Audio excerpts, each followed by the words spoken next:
తాండూరు పట్టణ ప్రజలందరికీ కూడా నమస్కారం. నేను సంతోష్ గౌడ్, బీఆర్ఎస్ సీనియర్ నాయకుని. నిన్న ఏదైతే మన గౌరవ మున్సిపల్ చైర్పర్సన్ గారు నా పైన ఒక అభియోగం చెప్పారు. ఏమని అంటే గాంధీనగర్ నుంచి 20 వార్డు నుంచి సంతోష్ గౌడ్ అనే వ్యక్తి తర్వాత ఇంకో కౌన్సిలర్తో కలిసి వచ్చి నా ఛాంబర్లో ఫ్లోర్ లీడర్ల మీటింగ్ ఉంటే వీడియో తీయడం జరిగిందని చెప్పింది. అది పూర్తి అవాస్తవం.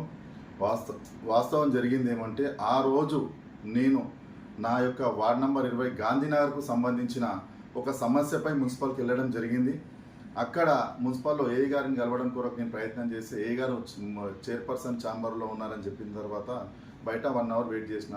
అయినా కూడా రాలేకపోయే వరకు నేనే వెళ్ళే వరకు అక్కడ ఇద్దరు తాండూరు టౌన్కి చెందిన 2 ఏఈలు, ఒక కమిషనర్ గారు, వైస్ చైర్మన్ గారు, చైర్పర్సన్ గారు, అన్ని పార్టీలకు చెందిన ఫ్లోర్ లీడర్ గారు, కాంగ్రెస్ పార్టీ నుంచి హబీబ్ లాలా గారు,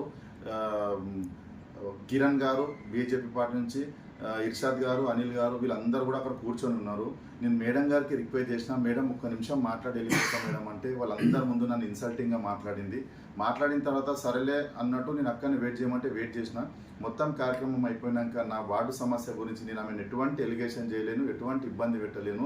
మేడం, నా వార్డులో నాకు తెలియకుండా కొన్ని పనులు జరుగుతున్నాయి. నేను గత నెల రోజుల నుంచి మా దగ్గర శానిటేషన్కు సంబంధించి, డ్రైనేజీకి సంబంధించి వర్షాకాలం వస్తుంది కాబట్టి ఓ డ్రైనేజ్ సమస్య, తర్వాత 2-3 చిన్న జేసీబీకి సంబంధించిన సమస్యలు ఉంటే నెల నుంచి అడిగితే నాకు ఎటువంటి సహకారం అందించకుండా సడన్గా మా జేసీబీ మా వార్డులో వచ్చిందని నాకు ఫోన్ చేస్తే నేను శానిటేషన్ ఇన్స్పెక్టర్ అడిగితే సరైన సమాధానం రాలేదు. నేను మేడం గారికి ఒకటే కోరిన, మేడం ఇది రావడం కరెక్టే కాదనట్లే, కాకపోతే చెప్పి రావడంతో మేము ఎక్కడైతే వర్క్ ఉందో అక్కడ చేసుకోవడానికి అవసరం ఉంటుంది కదా అని చెప్పి దీని విషయంలో మాట్లాడినా. ఆ రోజు వైస్ చైర్పర్సన్ గారు రజాక్ భాయ్ గారు మధ్యలో ఈ యొక్క సమస్యని పరిష్కారం చేసి, లేదు ఇప్పటి నుంచి అట్లా ఏం జరగదని చెప్పి పంపడం జరిగింది. ఇంతే, మీరు ఎవరు అడిగినా కూడా ఆ రోజు చైర్పర్సన్ ఛాంబర్లో ఉన్న ప్రతి ఒక్కరు కూడా ఈ విషయాన్ని మీకు వివరిస్తారు. అలాగే చైర్పర్సన్ గారు తెర ముందు ఒకటి, తెర వెనుక ఒకటి. మీరు ఏమన్నా చెప్పేది ఉంటే వాస్తవాలు చెప్పాలి. మీరు వైస్ చైర్పర్సన్ పక్కన ఉన్నారు, అంతమంది 5-6 మంది కౌన్సిలర్లు ఉన్నారు. నేనున్నది ఏంది, నా సమస్య కూడా వచ్చినా వెళ్ళిపోయినా, నేను వీడియోలు తీసి బ్లాక్మెయిల్ చేసే రకం కాదు. నేను ఏమున్నదో నా సమస్య కొరకు వచ్చినా నా సమస్య పరిష్కారం చేసుకున్నా. వైస్ చైర్పర్సన్ గారు చేసిన సమస్య పరిష్కారం కూడా చైర్పర్సన్ చేయలేదు. మళ్ళీ ఆమె ఏమీ సహకారం లేదు, కూర్చుంది అట్లే. వైస్ చైర్పర్సన్ గారు ఏం చేశారంటే బాధ్యత తీసుకొని అక్కడ ఉన్న మా వార్డులో ఉన్న ఆఫీసర్కి మాట్లాడి ఇట్లా జరగకూడదు, తప్పు, భవిష్యత్తు ఇట్లాంటి పునరావృతం కావద్దని చెప్పడం జరిగింది. దాని తర్వాత కొంతమంది సోదరులు, మా తోటి కౌన్సిలర్లు కొంతమంది ఏమంటున్నారంటే, వార్డులో అభివృద్ధి జరిగినప్పుడు సహకరించాలి, ప్రజాపాలన లోపల అభివృద్ధి జరిగితే మా తోడుగా నడవాలి, మీకు అన్ని చాలా సంతోషం బ్రదర్, మీరు చెప్పారు కదా. ఒక్కటి గమనించాలి, మా పక్క వార్డులే ఉంటారు మీరు కూడా. నా వార్డులో ఒక వాటర్ ట్యాంక్ కొరకు 4 సార్లు ఫోన్ చేయాల్సి వస్తున్నది. ఒక స్తంభానికి లైట్ పోతే వారం ఎదురు చూడాల్సి వస్తున్నది. ఒక మార్చి 2వ తేదీ కంప్లైంట్ పెట్టిన, మంచినీటిలో డ్రైనేజ్ వాటర్ కలిసి వాటర్ సమస్య వస్తుంది అని చెప్పి మార్చి 2వ తారీఖు చెప్తే ఏప్రిల్, మే, జూన్, జూలై 4 నెలలు అవుతుంది. మీ ప్రజాపాలన చూసుకో, ప్రజాపాలన చెప్తున్నావు కదా, ప్రజాపాలన అని చెప్పి నీ వాళ్ళ జరిగితే ప్రజాపాలన కదా, అన్ని వాళ్ళ జరిగితే ప్రజాపాలన అంటారు. మీరు రూలింగ్ గవర్నమెంట్ వాళ్ళ గల్లీలో ప్రజాపాలన చేసుకొని దేశమంతా ప్రజాపాలన చేసినామంటే కాదది. నా దగ్గర సమస్య ఉంది, రేపు వస్తారంటే ఓపెన్ ఛాలెంజ్ చేస్తున్నా. మీరు ఎంతమంది కౌన్సిలర్లు వస్తారా రండి, చైర్పర్సన్ వస్తారా రండి, వైస్ చైర్పర్సన్ వస్తారా రండి, సమస్య నేను చూపిస్తా. నా దగ్గర డ్రైనేజ్ సమస్య చూపిస్తా. నా దగ్గర మంచినీటి నీళ్ళలో డ్రైనేజ్ లీక్ అయిందని చెప్తే ఇప్పటి వరకు సమస్య పరిష్కారం కూడా కాలేదు. ఒక లైట్లు లేవు, ఒక డ్రైనేజ్ లేదు, ఒక నీటి సరఫరా లేదు, ఒక వాటర్ ట్యాంక్ లేదు. ఒక్క వాటర్ ట్యాంక్ వరకు 4 సార్లు ఫోన్ చేస్తే మళ్ళీ మీరంట మాకు సహకరిస్తున్నారంట. సహకరిస్తున్నారు, ఎక్కడ సహకరిస్తున్నారు? ఫ్లెషింగ్ చేసి ప్రతిసారి ఫ్లెషింగ్. ఒక్కటి గమనించండి, తాండూరు మొత్తం అన్ని వార్డులో ఫ్లెషింగ్ చేసిరు. నా వార్డు కొద్దిగా స్లమ్ వార్డు ఉంది, నా దగ్గర ఫ్లెషింగ్ అయితే ఏం చేయాలి? ఫ్లెషింగ్ చేస్తే ఇప్పుడు ఒక బోర్ ఇచ్చిరండి నా వాడుకు. ఒక్క బోర్ ఇచ్చినప్పుడు కొత్త బోర్ ఇచ్చి మోటార్ ఇచ్చిరు, సంతోషం. ఇప్పుడు ఒక బోర్ మోటార్ ఇస్తే నేను ఏం జీవితాంతం వీళ్ళ కృతజ్ఞత పడి ఉండాలన్నా? గాంధీనగర్లో పైసలు ట్యాక్స్ కడతలేమా? మా ప్రజలు ఎవరు ట్యాక్సులు కడతలేరా? గాంధీనగర్ నుంచి మీకు రెవెన్యూ వస్తలేదా? మీకెందుకు కృతజ్ఞతలు చెప్పాలి? మీరు సరైన సమయం లోపల సరైన విధంగా మీరు మా సమస్యకు స్పందిస్తే మేము ఖచ్చితంగా మీకు కృతజ్ఞత చెప్తాం. మీరు మమ్మల్ని విసిగించి ఒక్కసారి అడిగితే ఎప్పుడో 4 రోజులకు 5 రోజులకు పంపించి మళ్ళీ మీదకి కృతజ్ఞత అంట. ఎందుకండి కృతజ్ఞత? ఇప్పుడు మా కౌన్సిలర్ గారు చెప్తారు, ఇప్పుడు మా జోబులకి వెళ్ళి వేయలేం, ఒప్పుకుంటున్నాం మేము కూడా. మీ జోబులకి వెళ్ళి ఇస్తున్నారా? లేదా మీ చైర్పర్సన్ జోబులకి వెళ్ళి ఇస్తున్నారా? ఇదంతా మున్సిపల్ ఫండ్. ఇది మున్సిపల్ లోపల ట్యాక్స్ కట్టిన తర్వాత గవర్నమెంట్ నుంచి కూడా అంత ప్రజలు కట్టిన ట్యాక్స్ అని వచ్చిన పైసలతోనే డెవలప్మెంట్ చేస్తారు. చేస్తే కూడా దానికి మీకెందుకు కృతజ్ఞత ఎప్పుడు చెప్పాలంటే, మేము సమస్య ఈరోజు ఫోన్ చేసినాం అనుకోండి, ఈ రోజు లేకున్నా పర్లేదు, రేపు రిప్లై చేయండి, మేము కృతజ్ఞత చెప్తాం. మీరు కృతజ్ఞత అడుక్కోవడం ఏమిటి ఇది కొత్తగా? మీరు చేస్తున్నారని మాకు తెలుస్తుంది, కానీ ఎప్పుడు చేస్తున్నారు? ఈ రోజు చెప్తే ఇంకో 4 రోజులకు చేస్తున్నారు. మా సోదరునికి ఒకటే చెప్తున్నా, చాలాసార్లు మీరు గమనించాలి సోదరా, చాలాసార్లు నా వార్డులో సమస్య రాకుంటే నీ వార్డులోకి వచ్చిన జేసీబీ ఆయనకు డ్రైవర్ రిక్వెస్ట్ చేసుకొని 5-5 నిమిషాలు పని చేయించుకున్నాను. తెలుసా నీకు ఈ విషయం? నీ వార్డులో వచ్చిన జేసీబీతో నా వార్డులో పని చేయించుకున్నా. నా సమస్య నాకు తెలుసు, మీకు తెలియదా? కూర్చొని మాట్లాడుతున్నారు. తాండ్రులో చాలా సమస్యలు ఉన్నాయి, నీటి సమస్య ఉన్నాయి, దానిపైన దృష్టి పెట్టుండి. గవర్నమెంట్ హాస్పిటల్ తీసుకుపోతున్నారు, దానిపైన దృష్టి పెట్టుండి. తాండ్రులో జనాభా పెరుగుతున్నది, ఒక కాలేజ్ తీసుకురండి గవర్నమెంట్స్కి మాట్లాడి. ఇప్పుడు రూలింగ్ గవర్నమెంట్ మీదే ఉన్నది, చైర్పర్సన్ మీరే ఉన్నారు, ఎమ్మెల్యే మీరే ఉన్నారు, ఒక స్పీకర్ గారు ఉన్నారు, సీఎం జిల్లా ఉన్నది. ఏం తెచ్చిరు? ఏమీ లేదు. ఉన్న ఖనిజాలన్నిటి నుంచి ఉన్న లాభాలన్నీ కొట్టుకోపోవడమే. ఎందుకు మీకు మీకు లేదు ప్రేమ, మీ ఎమ్మెల్యేకి లేదు ప్రేమ. ఏమనంటే గతంలో జరిగింది చెప్తారు. గతంలో ఎవరున్నారు? ఇప్పుడున్న చైర్పర్సన్ గారు గతంలో ఏ పార్టీలు ఉన్నారు? అప్పుడు ఆమె కూడా బీఆర్ఎస్ పార్టీలోనే ఉండే కదా. ఇప్పుడు అఫ్ఫుబాయ్ గారు మాట్లాడారు. అఫ్ఫుబాయ్ గారు అప్పుడు పట్టణ అధ్యక్షుడు బీఆర్ఎస్ పార్టీలా, వాళ్ళ భార్య కౌన్సిలరు. మరి అప్పుడు ఏం చేసిరు? ఇప్పుడు పార్టీ మారినాక ఇవన్నీ గుర్తొస్తున్నాయా? పక్కన ఉన్నప్పుడు గుర్తు రాలేవా? మరి రోహిత్ రెడ్డి గారు తప్పు చేస్తే అప్పుడే నిలదీసేది ఉండే, మహేందర్ రెడ్డి గారు తప్పు చేస్తే అప్పుడే నిలదీసేది ఉండే. ఇప్పుడు అందరు మీరు అంతా ఇక్కడ నుంచి అక్కడ పోయినోళ్ళే కదా. ఇప్పుడు కౌన్సిలర్ రాము గారు మాట్లాడారు, ఈయన అప్పుడు ఆనే ఉండే. నీర్జా మేడం గారు మాట్లాడారు, ఈయన అక్కడనే ఉండే. అఫ్ఫుబాయ్ మాట్లాడి, ఈయన అక్కడనే ఉండే. అందరూ ఆనే ఉన్నారు. మీరే ఉండి గత కౌన్సిల్లో మీరే ఉన్నారు. మీరు ఇప్పుడు వచ్చి విమర్శిస్తున్నారు. రేపు ఇంకో పార్టీ జంప్ అయినారు అనుకో, మళ్ళీ ఈ పార్టీని విమర్శిస్తారా? ఏమన్నా మాట్లాడితే కాంగ్రెస్ గవర్నమెంట్ ఇచ్చింది. అరే ఇయ్యని భయ, మా ప్రజలకు సేవ చేస్తే మంచిదా? ప్రజలు గమనిస్తలేరా? గవర్నమెంట్ హాస్పిటల్ తీసుకొని పోతున్నారు. వాటిపైన దృష్టి పెట్టండి. తాండ్రుకి ఏమేమి డెవలప్ చేసి అది చెప్పండి. వార్డులలో ఒక్క వార్డులన్న వాటర్ ఉన్నాయి కరెక్ట్, దానిపైన దృష్టి లేదా? లైట్లు వెలుగుతున్నాయి, వీధి లైట్లు చూడండి ఒకసారి. దానిపైన శ్రద్ధ లేదు. ఎంతసేపు ప్రతిపక్షాల మీద ఏడవడము. ప్రతిపక్షాలు మాకు మంచి పని చేయండి కృతజ్ఞత చెప్పడానికి రెడీ ఉన్నాం. ఒక బహిరంగ సభ చెప్పి మేము కృతజ్ఞత చెప్తాం. మా పార్టీలో మా సీనియర్ నాయకులు మాకు అది నేర్పలేరు. ఏది ఉన్నా కూడా కలిసి చేసుకోండి అని చెప్పారు. మాకు అట్లాంటి మీరు పనులు చేసిరనుకోండి 100% మీకు ఒక మీటింగ్ పెట్టి మరీ కృతజ్ఞత చెప్తాం. అది కూడా చూసుకోండి మీరు. అంతేగాని ప్రతిసారి మేము ఇది చేసినాం, ఏం చేసిరు చెప్పండి. ఇప్పుడు నా గాంధీనగర్కి నేను అడుగుతున్నా, మేడం గారు నిన్న కూడా అంటున్నారు, వాళ్ళకి అది ఏం చేసిరు? ఒక బోర్ ఇచ్చిరు. 6 నెలల్లో 4 నెలలు కంప్లీట్ అయిపోయింది. ఒక బోర్ ఇచ్చిరు. అది కూడా గవర్నమెంట్కి వెళ్ళి వచ్చి ఒక బోర్ ఇచ్చారు. ఇంకేం చేసారు? లైట్లకు రారు. మంచినీటి వాటర్ సమస్య ఉందంటే రారు. నీటి ట్యాంకర్ పంపించరు. మా దగ్గర 7 బోర్లు ఉన్నాయండి. 7 బోర్లు 6 బోర్లు ఖరాబ్ అయి ఉన్నాయి. మీరు రేపు ప్రెస్తో రండి, అందరు నేను చూపిస్తా. వీళ్ళు మరి నాకు ఎంత సహకారం చేసారో ఓపెన్ ఛాలెంజ్ చెప్తున్నా. తెర ముందు తెర వెనుక చైర్పర్సన్ గారు ఈమె ఇట్లానే చేస్తుంది.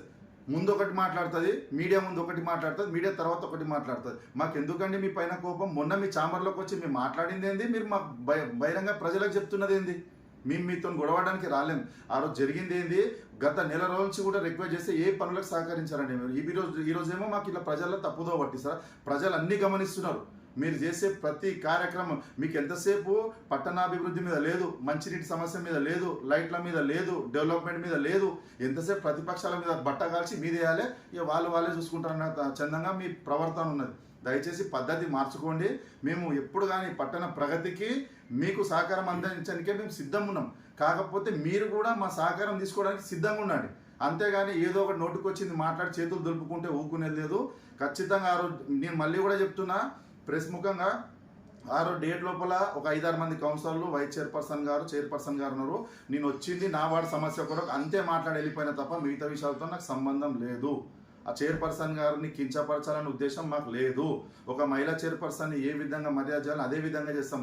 ఆమెకు ఒకవేళ ఈ చైర్పర్సన్ పదవి కొత్తగా ఉండి అర్థం కాక మా పైన అబండాలు వేస్తుందేమో, కానీ మేము అట్లాంటి వాళ్ళం కాము. మీరు ఖచ్చితంగా డెవలప్ చేయండి, మా సహకారం 100% ఉంటుంది. అంతే తప్ప లేనిపోయిన ఆరోపణలు మా పైన చేస్తే మాత్రం ఊరుకునేది లేదు. ఊళ్ళో మీరు గమనించినట్టయితే పొద్దున్న నుంచి సాయంత్రం వరకు అర్ధరాత్రి అయితే చెప్పొద్దు ఉస్కా ట్రాక్టర్లు అది ఉంటుందంటే మీకు నా దగ్గర ప్రూఫ్స్ ఉన్నాయి. ఎటు పడితే అటు యాక్సిడెంట్లు. మొన్న ఒక గవర్నమెంట్ టీచర్నే గుద్దింది ఉస్కా ట్రాక్టర్. అంతకుముందు రోజు పాతాండ్రులో ఒక ఇంటికే గుద్దింది ఉస్కా ట్రాక్టర్. విచ్చలవిడిగా ఉస్కా వ్యాపారం జరుగుతున్నది. ఇక్కడేమో మున్సిపల్ ఆఫీస్లోనేమో డి గారు గతి లేరు.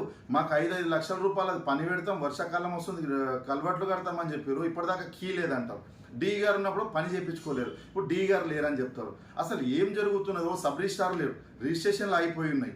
అసలు ఏమైనా జరుగుతుందా? మీరు ఎక్కడ దృష్టి పెడుతున్నారు? మీరున్న చైర్పర్సన్ హోదాలో ఉన్న మీ మున్సిపల్లో, మన మున్సిపల్లో డి గారు లేరు, అక్కడ పనులు ఆగిపోయినాయి. ఆ డి గారితో కీ లేదంటారు. ఇంకోరు ఇన్ఛార్జ్ డి ఉన్నారంట. ఇన్ఛార్జ్ డి ఎక్కడ ఇప్పటిదాకా ఆయన ముఖం కూడా లేదు. మేము గతంలో కూడా పత్రికాముఖంగా చెప్పినాం, డి గారిని నియమించండి, ఏ గ్రేడ్ మున్సిపాలిటీ ఉన్నది, మున్సిపాలిటీ ఏర్పడి 75వ సంవత్సరంలో అడుగు పెడుతున్నాము, మనం ఎంత ముందు ఉండాలి, ఏం జరుగుతున్నది? చౌరస్తా నుంచి బస్ స్టాండ్ తీసుకోండి, చౌరస్తా నుంచి ఎన్టీఆర్ నగర్ తీసుకోండి, చౌరస్తా నుంచి రైల్వే స్టేషన్ తీసుకోండి, లైట్లు వెలుగుతున్నాయా? మీ మనస్సాక్షి ఒప్పుకుంటుందా? మీ మనస్సాక్షి ఒప్పుకుంటుందా? కోర్టు రోడ్లో గత నెల రోజులుగా లైట్లు వెలుగుతలేవు. మీతో ఏం మా గట్టిగా మాట్లాడితే సిబ్బంది లేరంటారు. సిబ్బంది లేకుంటే తెచ్చుకోండి. ఏం ప్రతిపక్షంలో ఉన్నారా మీరేమన్నా? అధికార పక్షంలో ఉన్నారు. అధికార పక్షంలో ఉన్నారు, ఎమ్మెల్యే గారికి చెప్పండి, పోయి తీసుకురమ్మని చెప్పండి. ఇక్కడ కరెక్ట్ లేబర్ లేరు, కరెక్ట్ ఇది లేదని చెప్పి తీసుకోండి. మీ గవర్నమెంటు, మీ స్పీకరు, మీ సీఎం, మీ ఎమ్మెల్యే, మీ చైర్పర్సన్ వీటిపైన లేదు దృష్టి. వాళ్ళేమన్నారు, వీళ్ళేమన్నారు, వాళ్ళేమంటున్నారు, వీళ్ళేమంటారు, పక్కలో లేనిది ఈ ఉసులేంది, ఆ ఉసులేంది. ఉసులు ఎవరు చేస్తున్నారు మాకు తెలియదా? ఉసులు ఎవరు చేస్తున్నారు మాకు తెలియదా? మాకు అన్నీ తెలుసు ఉసులు ఎవరు చేస్తున్నారు అనేది. ఒక చిన్న డబ్బా కొరకు లేనిపోయిన ఆరోపణలు చేస్తున్నారు. మాకు తెలియదా డబ్బా సంగతి ఏందో, గతంలో జరిగింది ఏందో, భవిష్యత్ జరిగింది ఏందో. రండి మేము చూపిస్తాం. ఇప్పుడు మనము ఎడ్ల బజార్ ఎదురుగా ఒక పెద్ద షెడ్ ఉంటుందండి, స్టీల్ వ్యాపారం చేసుకుంటున్నాడు. దానిపైన ట్యాక్స్ ఎంత వస్తున్నది? 2-3 వేల కన్నా ట్యాక్స్ ఎక్కరాదు. లక్షల్లో, సంవత్సరానికి కోట్లలో వ్యాపారం జరుగుతున్నది. మరి ఇట్లాంటి షాపులు చాలా ఉన్నాయి. వాటిపైన వదిలేసి ఏదో 2 ఎడ్లు కట్టుకుంటున్న ఒక వ్యాపారి సాయిపూర్లో 2 ఎడ్లు కట్టుకొని ఇచ్చేసే వ్యాపారిని ఇబ్బంది గురి చేస్తున్నారు. 50 గజాల ఇది ఇష్టం వచ్చినట్టు వ్యాపారాలు ఉన్నాయి. మీరు హైదరాబాద్ రోడ్ తీసుకోండి, గౌతపూర్ రోడ్ తీసుకోండి, తర్వాత కోడంగల్ రోడ్ తీసుకోండి. మీరు ఎన్ని ఉన్నాయి అనుకున్నావు డబ్బాలు? విపరీతం ఏం ట్యాక్స్ వసూలు చేస్తున్నారో చూపించండి. ఇవన్నీ ఇక్కడ ఎవరి జోబులోకి పోతున్నాయి? కమిషన్లు అంతా ఎవరి జోబులోకి వెళ్తున్నాయి? సాయిపూర్లో చిన్న వాడు ఎడ్లు కట్టుకుంటే పాపం ఒక రైతు వాడిని ఇబ్బందికి గురి చేసి తిప్పలు పెడుతున్నారు. దానికి మేము ఏమైనా మాట్లాడితే మా ఫ్లో లీడర్కి ఏమంటారు, ఆడ లక్షలు తిన్నారంటున్నారు. అరే వాళ్ళు ఎందుకు లక్షలు తింటారు భయ్? వాళ్ళ ఇంట్లో జీతగాళ్ళకి ఇస్తారు 1-2 లక్షల జీతాలు. వాళ్ళ ఇంట్లో కరెంటు బిల్లు ఉంటుంది 50-60 వేలు. అట్లా మాట్లాడొద్దు. దేనికైనా కానీ ఒక పద్ధతితో మాట్లాడాలి. ఆడ మీ వేరే లేవా? రండి మేము చూపిస్తాం రండి. మాతో పాటు ఎన్నెన్ని డబ్బాలు ఉన్నాయి, ఎక్కడెక్కడ ఏమేమి ఉన్నాయి, వాటి జోలికి ఎందుకు పోతలేరు? మీరు చౌరస్తా నుంచి ఇక్కడ ఎన్టీఆర్ నగర్ దగ్గర తీసుకోండి, మీరు ప్రతి షాప్ చూసుకోండి, వసూలు చేస్తున్నారు ట్యాక్సులు. వసూలు చేయకుంటే ఎవరి జోబులోకి పోతున్నాయి? రెసిడెన్స్ నంబర్లు తీసుకొని కమర్షియల్ యూజ్ చేస్తున్నారు. వాటిపైన లేదు మీకు ధ్యానం. వాటిపైన ఎవరు ధ్యానం పెడుతున్నారు? ఎంతసేపు పక్కలలో పక్కపాటుల మీద అని చెప్పడం తప్ప వేరే లేదు. ఉసుక కూడా విపరీతమైన ఉసుక. రోడ్ల దగ్గర కమిషన్లే, ఉసుకల దగ్గర కమిషన్లే. ఆ ప్రాజెక్ట్ కడుతున్నాం, ఈ ప్రాజెక్ట్ కడుతున్నాం. ప్రాజెక్టుకు అవసరమైన ఉసుక 100 ట్రాక్టర్లు అయితే 1000 ట్రాక్టర్లు తీసుకొని 900 ట్రాక్టర్లు అమ్ముతున్నారు. మీరు తెలియదా? పబ్లిక్ అందరికి తెలుసు. మా జోలికి వచ్చే ముందు ఖబర్దార్, మీరు జాగ్రత్త, మీరు అన్ని విషయాల్లో మంచిగా ఉండి మా జోలికి రండి. మేము ఏమంటున్నామంటే ఎమ్మెల్యే గారి స్థాయికి కృతజ్ఞత చెప్తాం, చైర్పర్సన్ గారి స్థాయికి కృతజ్ఞత చెప్తాం, ప్రభుత్వ అధికారులకు కృతజ్ఞత చెప్తాం. ఎప్పుడు మీరు సరైన సమయంలో స్పందించి సరిగ్గా మాకు పనులు చేస్తే ఖచ్చితంగా మీకు కృతజ్ఞత భావం చూపిస్తాం. లేకుంటా ఊకే ఏదో ముఖానికి మమ్మల్ని వేసి తెర ముందు ఒకటి మాట్లాడతాం, తెర వెంట ఒకటి మాట్లాడతాం అంటే ఊకునే సమస్యనే లేదు. ఎంత దూరమైనా ప్రజల కొరకు పోరాడతాం. మీరు మాకు పనులు చేయమని బెదిరిస్తున్నారు ఇండైరెక్ట్గా. మా ప్రజలంతా గమనిస్తున్నారు. ఎంతో దూరంలో లేదు మీ పాలన. ఇంకో 2 సంవత్సరాలు ఓపిక పట్టండి, ప్రజలే మీకు తగిన బుద్ధి చెప్తారు.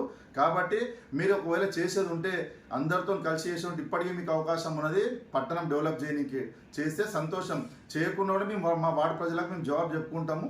మీరు ఒకవేళ చేసేది లేదు ఉంటే తర్వాత ఏమైతే చూసుకుందాం. అందరికీ నమస్కారం.